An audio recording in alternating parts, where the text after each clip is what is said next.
Nomor 26. Pada awal bulan Maret 2020 Indonesia terjadi pandemi COVID-19. Banyak upaya dilakukan untuk menekan angka penyebaran. Keterbatasan pemerintah dalam pandemi ini, banyak pihak-pihak yang membantu agar dampak pandemi tidak semakin meluas.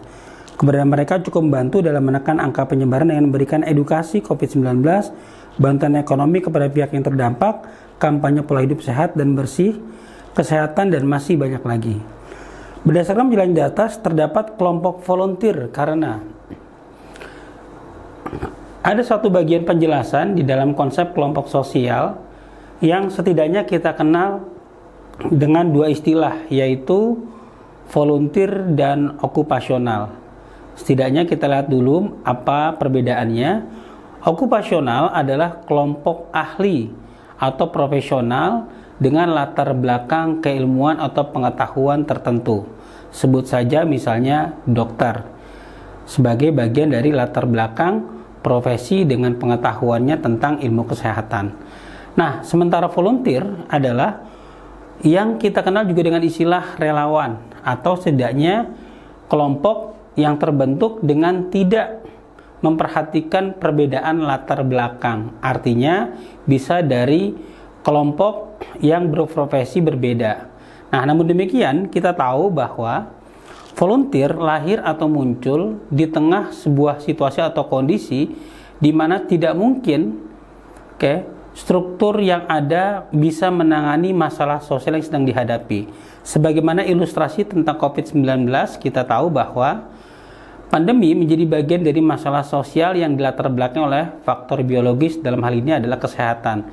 Tentu pandemi menjadi sebuah situasi yang berbahaya buat masyarakat, sehingga diperlukan unsur-unsur baru atau diperlukan struktur yang lebih luas untuk bisa membantu menangani masalah sosial ini. Nah, sehingga relawan atau volunteer hadir dalam hal ini untuk bisa mencukupi kebutuhan atas fungsi dari unsur-unsur masyarakat yang terbatas. Sebagaimana kita bisa memahami di soal ini bahwa pemerintah banyak dibantu, atau setidaknya kita mendapati penjelasan bahwa keberadaan para volunteer itu membantu dalam menekan angka penyebaran. Nah, ini sebagai sebuah bukti bahwa volunteer atau relawan memiliki kontribusi yang penting sebagai bagian dari upaya di dalam sebuah struktur masyarakat untuk bisa mengatasi masalah sosial. Nah, dengan demikian, dari ilustrasi tersebut, maka penjelasan di atas terdapat kelompok volunteer karena. Nah, ini dia. Jadi, penjelasan bahwa volunteer menjadi bagian dari struktur yang penting untuk membantu menangani masalah sosial, khususnya pandemi ini, tentu terkait dengan opsi jawaban yang A, yaitu mencakup orang-orang yang punya kepentingan yang sama. Artinya, masyarakat tentu menjadi bagian dari upaya bekerja sama unsur-unsurnya untuk bisa mengatasi masalah pandemi ini. Dan kemudian menariknya adalah juga kita pahami volunteer itu kadang luput atau tidak mendapatkan perhatian masyarakat, padahal kita tahu bahwa pemerintah dalam hal ini membutuhkan peran dari para volunteer. Dan tentu saja dengan volunteer inilah kemudian proses atau upaya bagian dari mengatasi masalah sosial ini menjadi lebih terbantu atau semakin luas daya jangkaunya. Nah, sehingga demikian jawaban kita nomor 26 terkait dengan volunteer itu diwakili oleh opsi jawaban yang A. Nomor 27, terdapat bagan di mana soalnya mempertanyakan akibat yang ditimbulkan dari hubungan sosial terhadap terwujudnya keharmonisan sosial adalah. Baik, kita melihat bahwa struktur yang diwakili oleh bagan tersebut adalah menggambarkan bagaimana masyarakat majemuk atau masyarakat multikultural. Kita tahu bahwa masyarakat majemuk itu tersegmentasi, terbagi-bagi ke dalam kelompok-kelompok yang memiliki identitas yang berbeda. Setidaknya identitas maksud adalah latar belakang atau perbedaan, di mana kita lihat di sini adalah perbedaan secara sosial yaitu agama, sementara di sini adalah perbedaan secara budaya yaitu suku, dan yang terakhir adalah perbedaan secara fisik yaitu jenis kelamin, atau yang teman-teman semua tahu menjadi konsep yang apa yang disebut sebagai diferensiasi. Nah, poinnya adalah bagaimana kita memahami bahwa dari latar belakang perbedaan tiga hal tersebut, maka di dalamnya memuat yang namanya irisan. Sebagaimana kita tahu bahwa struktur sosial di mana terjadi yang namanya persilangan, ini kita sebut dengan istilah interseksi. Jadi persilangan keanggotaan di dalam masyarakat di mana ada satu wadah atau organisasi di mana mereka memiliki homogenitas atau persamaan. Nah, setidaknya homogenitas ini yang kemudian kita pahami menjadi bagian dari terwujudnya keharmonisan sosial. Sebenarnya kalau kita baca beberapa alternatif jawabannya, ini menjadi sangat mudah buat kita. Mengapa? Karena konteksnya bicara soal keharmonisan. Setidaknya kita bisa memahami bahwa opsi yang A, setidaknya kita memahami konsep yang salahnya adalah etnosentrisme. Tentu kita nggak melihat potensi keharmonisan kalau itu dilatar belakangi oleh etnosentrisme. Sebagaimana kita memahami bahwa opsi yang B tentu saja bukanlah menjadi bagian dari keharmonisan jika di dalamnya ada sentimen. Demikian juga opsi yang D, kalau di situ menggambarkan bagaimana yang namanya solidaritas in group. Nah tentu saja ini juga menjadi potensi konflik ketika mungkin mendapati kelompok yang lain yang memiliki kepentingan yang berbeda. Setidaknya yang D ini menggambarkan istilah yang kita kenal dengan istilah konsolidasi. Nah, kemudian yang E di situ digambarkan tentu saja adalah kata-kata diskriminasi. Nah, ini justru menjadi poin dari lawan keharmonisan sosial. Justru potensi terciptanya disintegrasi. Nah, dari sisa satu alternatif jawaban tentu kita bisa memahami istilah cross cutting ini sebagai apa yang kita sebut sebagai interseksi tadi. Jadi homogenitas mereka melahirkan loyalitas karena organisasi PGRI menjadi forum atau lembaga yang kemudian bersifat netral. Sebagaimana di dalamnya nanti akan tumbuh kesadaran bahwa mereka berbeda tanpa harus saling mensubordinasi atau saling memberikan pengaruh dengan memberikan kekuatan atau dominasi. Nah, dengan demikian jawaban kita jelas terkait dengan interseksi atau cross cutting ini diwakili oleh opsi jawaban yang C. Nomor 28. Perhatikan penjelasan di bawah ini. Resolusi konflik pertama. Pada pertandingan sepak bola terjadi keributan antar supporter kedua belah pihak yang menimbulkan kerusakan stadion sepak bola. Penyelesaian konflik dengan cara koersif di mana kedua belah pihak dilarang menonton pertandingan tim mereka saat bertemu.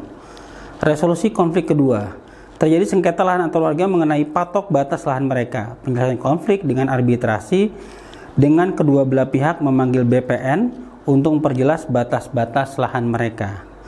Kasus lainnya, 2 orang siswa bertengkar hingga baku hantam membuat mereka dirumahkan 2 minggu.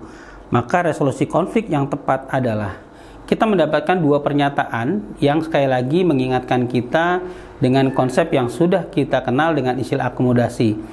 Nah, dari sinilah kemudian kita bisa kenali alternatif jawaban dari sejumlah bentuk akomodasi yang kita kenal. Kita lihat dari opsi A sampai E secara berurutan itu adalah arbitrasi, konsiliasi, kompromi, stalemate, dan segregasi. Nah, tentu saja kita akan memilih mana yang lebih tepat menjadi bagian dari resolusi konflik.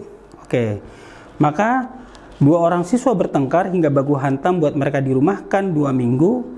Kata-kata dirumahkan ini sesungguhnya kita bisa memahami salah satu alternatif jawaban yang dimaksud. Sebagaimana kalian sudah tahu ya, arbitrasi adalah penyelesaian konflik menggunakan pihak ketiga, di mana pihak ketiga posisi lebih tinggi dan mengambil keputusan bersifat mengikat atau memaksa. Konsiliasi sebagaimana dijelaskan di sini adalah juga terkait dengan bagaimana mempertemukan keinginan kedua belah pihak. Kemudian kompromi, di situ ada kata persetujuan atau dengan kata kunci saling mengurangi tuntutan. Kemudian stalemate yang kita sudah singgung juga sebelumnya, yaitu ketika kedua belah pihak memiliki kekuatan yang sama atau seimbang. Nah, sehingga kata-kata di mana kedua belah pihak atau 2 siswa ini dirumahkan, ini menjadi apa yang oleh sosiologi disebut sebagai bentuk akomodasi segregasi, yaitu kedua belah pihak dipisahkan dalam rangka mengurangi ketegangan. Sehingga jelas opsi jawaban yang diberikan atau kita berikan pada nomor 28 ini adalah yang E. Nomor 29, Gubernur DKI Jakarta tahun 2019 berhasil merevitalisasi 50 taman di Jakarta dan juga berhasil memperoleh penghargaan Honorable Mention oleh Ibu Kota dan penghargaan dalam penghargaan Sustainable Transport Award tahun 2020. Berdasarkan fakta di atas, telah terjadi perubahan. Dengan memahami kata revitalisasi, tentu di sini kita bisa memahami bagaimana sebuah proses perubahan terjadi. Setidaknya dalam konteks pembangunan atau perubahan secara umum, kita bisa melihat dalam 5 bentuknya. Nah, terkait dengan alternatif jawaban yang diberikan, kita bisa melihat bagaimana bentuk perubahan sosial tersebut. Yang pertama adalah aspek waktu. Perubahan sosial jika dilihat dari proses bagaimana berlangsung cepat atau lambat, maka kita kenal dengan istilah revolusi dan evolusi. Kemudian yang kedua, kalau perubahan sosial itu dilihat dari sifat atau dampak, atau yang disebut dengan istilah arah perkembangannya, maka bentuk perubahan sosial dimaksud itu adalah positif atau negatif, atau dimaknai dengan istilah kemajuan, progres, atau kemunduran, regres. Kemudian yang ketiga adalah bagaimana perubahan sosial itu memberikan pengaruh, yaitu besar atau kecil. Kemudian bagaimana perubahan sosial dilihat dari cara dilakukan, maka ada yang direncanakan, disengaja, atau dikehendaki. Kemudian ada perubahan sosial yang tidak direncanakan, tentu saja menjadi bentuk perubahan sosial yang tidak disengaja dan tidak dikehendaki.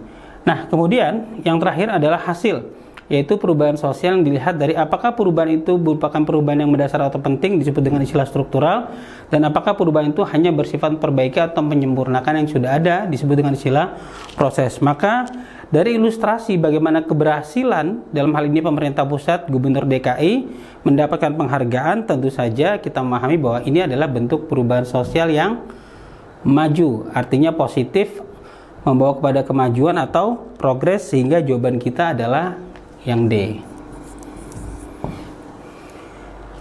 Nomor 30, perhatikan beberapa kegiatan dalam kehidupan masyarakat di bawah ini. 1. Di sekolah yang terdiri dari latar belakang yang berbeda dapat menyelenggarakan kegiatan belajar mengajar dengan baik. 2. Umat Islam memperbolehkan diadakannya perayaan Natal saat bulan Ramadan. 3. Pemilihan kepala desa disesuaikan dengan suku mayoritas yang ada di desa tersebut. Yang 4. Di kota Tomohon yang mayoritas Kristen, beberapa tempat makanannya memiliki label halal MUI. Dan 5. Penerapan hukum syariat di Aceh bagi yang beragama Islam. Dari kegiatan tersebut termasuk perwujudan masyarakat multikultur. Baik, secara sederhana mari kita pahami kembali istilah masyarakat multikultur, yaitu masyarakat yang terdiri atas banyak struktur kebudayaan. Artinya masyarakat juga tersegmentasi atau terbagi-bagi ke dalam sub kebudayaan yang berbeda. Tentu di luar konteks bagaimana masyarakat multikultur memiliki potensi konflik, tentu saja gambaran ideal dari masyarakat yang memang memiliki latar belakang kebudayaan yang berbeda, tentu saja kita juga bisa memiliki potensi integrasi atau terjadinya harmoni sosial yang ada di dalam masyarakat. Adapun beberapa ilustrasi yang terkait dengan bagaimana situasi yang memungkinkan masyarakat bisa terus menjadi utuh atau berintegrasi, kita bisa lihat beberapa contohnya melalui pernyataan yang ada. Nah, tentu jawabannya memberikan alternatif semua pada opsi yang pertama, di mana kegiatan belajar tanpa memperhatikan latar belakang. Tentu ini penting karena kita tahu pendidikan adalah bagian dari kebutuhan dasar yang tidak boleh diskriminatif atau membedakan latar belakang budaya tertentu. Nah, tinggal kita pilih mana yang lebih relevan. Tentu saja adalah kita bisa melihat bagaimana kehidupan harmonis di dalam bidang keagamaan yang kita dapati pada poin yang kedua. Nah, disinilah bukti bahwa bagaimana perbedaan latar belakang tetap bisa melahirkan sikap toleransi dan sikap saling menghargai perbedaan. Setidaknya itu yang kita tangkap dari pernyataan nomor 2. Dan kemudian yang terakhir tentu saja adalah kita tidak memilih opsi yang ketiga. Tentu saja itu menggambarkan bagaimana sikap primordialisme. Sebagaimana yang kelima mungkin menjadi bagian dari contoh eksklusivitas karena hanya berlaku bagi warga tertentu. Nah, dengan demikian pilihan terakhir jatuh pada pernyataan yang keempat, di mana mayoritas jika pun di sana beragama atau memiliki keyakinan lain, maka sejumlah makanannya tetap mengacu pada apa yang menjadi keharusan, yaitu sertifikasi halal. Nah, ini sebagai sebuah bentuk penerimaan dari perbedaan yang terdapat di dalam masyarakat multikultur ini. Sehingga dengan demikian, wujud dari masyarakat multikultur yang dimaksud ini diwakili oleh pernyataan 1, 2, dan 4, sehingga jawaban kita adalah yang B.